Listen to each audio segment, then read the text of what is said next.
up for Richie Perez.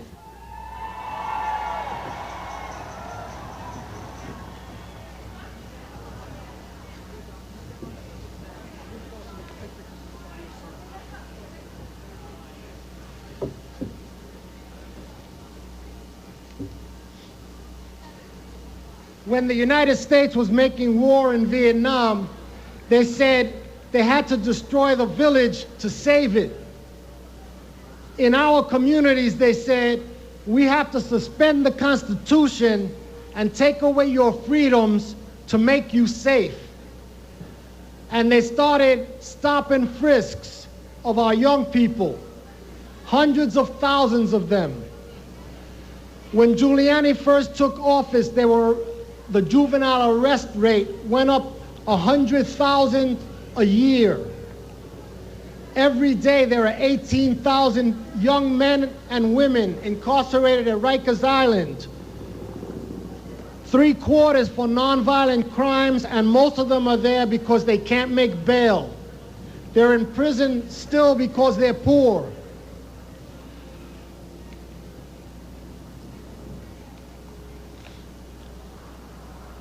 After the Vietnam War, America's rulers said that there was a crisis of democracy in this country. They said there was too much democracy, and this is what they meant.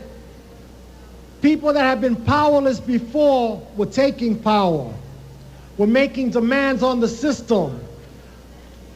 People of color, women, gays and lesbians, young people and workers. And it was among these groups then, and it's among these groups now, that sentiment against the war is the strongest, especially among blacks and Latinos, young people, and the lowest paid workers. This is true today. Here's one of the other problems this government faces, that faced then and it faces today. More and more of us are recognizing that we live in the world's house. We don't just live in America. We live in the world house. That's what Martin Luther King said. We live in the world house. That means that we have brothers and sisters in the world house all over the world.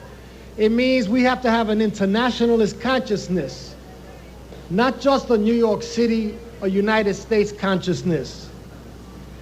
And Malcolm X took it even further. He said, domestic racism and imperialist aggression are issues for the United Nations.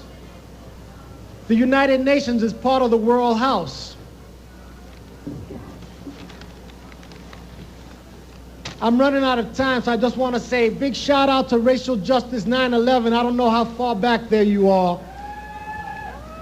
And I want to introduce two of the families that are up here, part of the control of the young people in our communities, young people who would be young workers if there were jobs for them. But instead of being channeled into the criminal justice system, part of the control mechanism is prison, and part of it is police intimidation on the streets. Maliki Raymond, whose mother is on my right side, was killed in New York, New York's 30th precinct 2 years ago. 3 years ago, 2000. Malcolm Ferguson's mother, Juanita, was killed in the South Bronx, a few blocks from where Amadou Diallo was killed. Police brutality is one of the extreme forms of containment that is put on people of color in this country. When they said we've got to bomb Vietnam to save it, they're telling us today we've got to take your rights from you in order to make you safe. And they're telling the world that they're going to bomb Iraq to bring it democracy. We say no, and in the names of all of the mothers and fathers who have lost loved ones, and the list is too long for me to read, I want to say peace up, war down. Thank you. Richie Perez.